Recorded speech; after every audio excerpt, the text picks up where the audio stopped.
What's up, squad? This is Brandon from the Bantu Sun. Thank you so much for joining me today.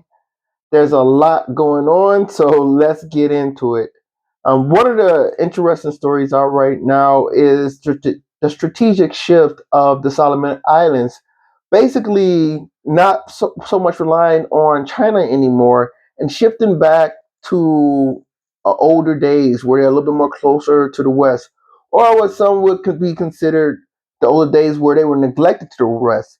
But since they've really aligned with China in 2022, they had a security agreement with China.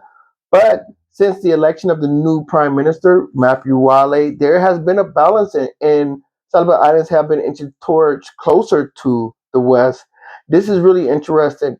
One thing China did is when it developed its alliances, a lot of what China was doing was low hanging fruit, right? They out in Pakistan. These are relationships. Maybe these countries didn't have the best relationship, but they will work with China. And instead of China being like the old European culture was, where in Europe they say we need this town, and they threw all their resources to capture that town. China said, where in the world are the cold world powers not competing at? And this is where they built a lot of their alliances, whether you're talking about Pakistan, whether you're talking about parts of Africa. You know, a lot of Africa, when China was going in the late 20th century, were considered Wild Wild West, and China went in there. And the same thing can be said about Melanesia. Now, Melanesia, this distinct sub-region of South Oceania, right there strategically sitting between Hawaii or the United States and America's closest allies in the Indo-Pacific region, Australia and New Zealand. Melanesia cuts that region in half. It bifurcates it. China says, okay, nobody's really playing the Melanesia, and they went in and they invest in relationships.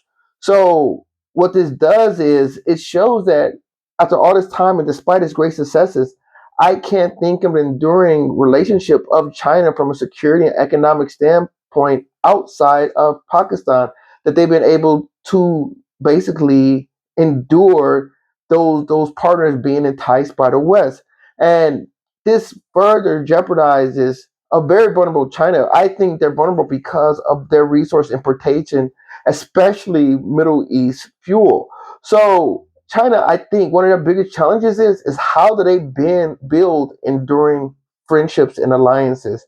But we'll see what happened and continue to happen in the South Pacific. Love to hear your thoughts. Comment below. Like, share, subscribe if you enjoy the content. Until next time, take care.